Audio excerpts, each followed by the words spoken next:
তোমার এত গালাগালি করি, এত বকা দেই, তো তুমি যাও না কেন বলো তো? তোমার তো হিসাবে পরিবার থেকে চলে যাওয়ার কথা। কোথায় যাব? তোমার তো হিসাবে রাগ করে চলে যাওয়ার কথা, তুমি যাও না কেন? এটাই তো আমার পরিবার, আমি এই পরিবার রেখে কোথায় যাব? মানে হাজার বকা খাইলেও কি তুমি এখানেই থেকে যাবা?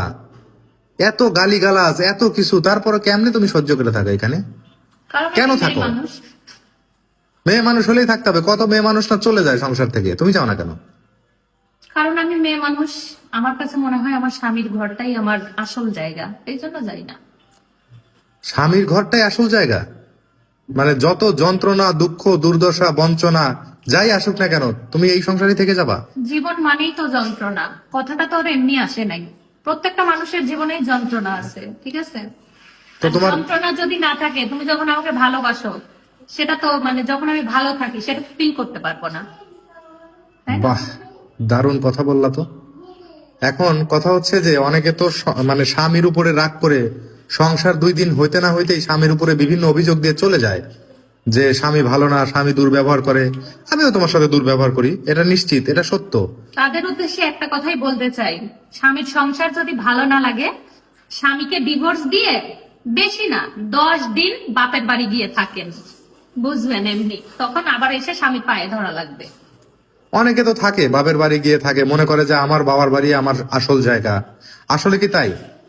আচ্ছা, অনেকের স্বামীকে ডিভোর্স দিয়ে বাবার বাড়ি চলে যায়, কিন্তু যাওয়ার পরে তার কি ফিলিংস সেটা কি কখনো জানতে চাইছে কেউ? কেউ কি শুনছে? তার কাছে যদি শুনতে চাইতো, সে নিশ্চিত বলতো যে ভাই, আমি যে জীবনের সব থেকে বড় ভুলটা করছি আমার স্বামীকে রেখে বাপের বাড়ি এসে, বুঝছো? এখন স্বামী যদি তার উপরে টর্চার করে, তার উপরে খারাপ ব্যবহার করে, সেক্ষেত্রে? শোনো, আমি বলি, সঙ্গ দোষে লোহা ভাসে, একটা কথা আছে না? হুম। ঠিক তেমনি সৎ সঙ্গে স্বর্গে বাস, অসৎ সঙ্গে সর্বনাশ। সর্বনাশ। তো স্বামী খারাপ হইতেই পারে, অনেকের স্বামী খারাপ হয়, তো স্বামীকে ভালো করার দায়িত্ব কিন্তু স্ত্রীরই। এমন না যে স্বামী খারাপ জন্য স্বামীকে ছেড়ে চলে যেতে হবে, ঠিক আছে? শুধুমাত্র ভালো হলেই থাকতে হবে।